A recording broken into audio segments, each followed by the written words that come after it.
കഴിഞ്ഞ ദിവസം ഒരു യാത്ര പോയിട്ടുണ്ടായിരുന്നു വയനാട്ടിലേക്ക്. ഫാമിലി ഫ്രണ്ട്സിൻ്റെ കൂടെ ആയിരുന്നു കേട്ടോ. അപ്പോൾ കുറേ സമയം കനോലി പ്ലോട്ടിൽ നിലമ്പൂർ ഞങ്ങൾ വെയിറ്റ് ചെയ്തിരുന്നു അവരൊക്കെ. പിന്നെ വഴിക്കടവിൽ നിന്ന് ഞങ്ങൾ നല്ല ബ്രേക്ക്ഫാസ്റ്റ് ഒക്കെ കഴിച്ചിട്ടാണ് നമ്മൾ ചുരം കയറാൻ തുടങ്ങിയത്. അപ്പോൾ കുറച്ച് സ്നാക്സൊക്കെ വാങ്ങിയിട്ടുണ്ടായിരുന്നു കേട്ടോ, വണ്ടിയിൽ വെച്ചിട്ട് കഴിക്കാൻ വേണ്ടിയിട്ട്. നല്ല കോട ഉണ്ടായിരുന്നു, നല്ല ക്ലൈമറ്റ് ആയിരുന്നു കേട്ടോ. പിന്നെ അവരെ വെയിറ്റ് ചെയ്യാൻ വേണ്ടി കുറച്ച് ആൾ വരാനുണ്ടായിരുന്നു. അപ്പോൾ അവരെ വെയിറ്റ് ചെയ്യാൻ വേണ്ടിയിട്ട് ഇങ്ങനെ ഓരോ സ്റ്റോപ്പിലും നല്ല നല്ല പ്ലേസൊക്കെ കാണുമ്പോൾ ഇങ്ങനെ ഇരിക്കും. അപ്പോൾ കൂടെയുള്ള ഒരു ഫാമിലിയും കൂടി വരാനുണ്ട്. അവരെ വെയിറ്റ് ചെയ്തുകൊണ്ട് ഞങ്ങൾ ഓരോ സ്റ്റോപ്പിൽ ഇങ്ങനെ നിർത്തുന്നുണ്ടായിരുന്നു. നല്ല കോടയൊക്കെ കണ്ടപ്പോൾ ഒരു കോഫി, ഒരു ചൂട് ഓംലെറ്റ് ഒക്കെ കഴിച്ചിട്ട് പോകാമെന്ന് വിചാരിച്ചിട്ട് ഒന്ന് നിർത്തിയിട്ടുണ്ടായിരുന്നു.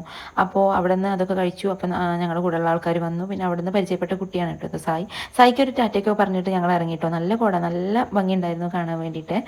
വയനാട്ടിലേക്ക് ഇതിൻ്റെ മുന്നേ ഒരുപാട് പ്രാവശ്യം പോയിട്ടൊക്കെ ഉണ്ട്. ഇപ്രാവശ്യം നമ്മൾ ഡാമൊക്കെ ഒന്ന് കണ്ടു. അതേപോലെ ഞങ്ങൾ പിന്നെ നമ്മുടെ ഗവൺമെൻറ് ദുരിതബാധിതർക്ക് വെച്ച് കൊടുക്കുന്ന വീടൊക്കെ കാണാൻ വേണ്ടിയിട്ട് പോയിട്ടുണ്ടായിരുന്നു കേട്ടോ. അപ്പോൾ ഇപ്പോൾ അവിടെ എന്താ ഒരു സൈഡിലേക്ക് പ്രവേശനമല്ല, ഇത് താമസം തുടങ്ങാത്ത വീടുകളാണ്. അപ്പോൾ അതൊക്കെ ഒന്ന് കാണാൻ പോയി. പിന്നെ അതേപോലെ നമ്മൾ പിന്നെ എന്നൂര് കാണാൻ വേണ്ടിയിട്ട് പോകാൻ നിൽക്കുകയാണ്. അപ്പോൾ നല്ല മഴ പെയ്തു, നല്ല കോടയുണ്ടായിരുന്നു. അവിടുന്ന് ഒരു കരിക്കൊക്കെ കഴിച്ചു. എന്നിട്ട് ഞങ്ങൾ എന്നൂര് കാണാൻ വേണ്ടിയിട്ട് പോയി. നല്ല രസമുണ്ടായിരുന്നു കേട്ടോ. ഞങ്ങൾ ചെന്ന സമയത്ത് താഴെ ടിക്കറ്റ് എടുക്കുന്ന അവിടെ നല്ല മഴയായിരുന്നു. പിന്നെ മുകളിൽ ചെന്ന സമയത്ത് നല്ല ക്ലൈമറ്റ് ആയിരുന്നു.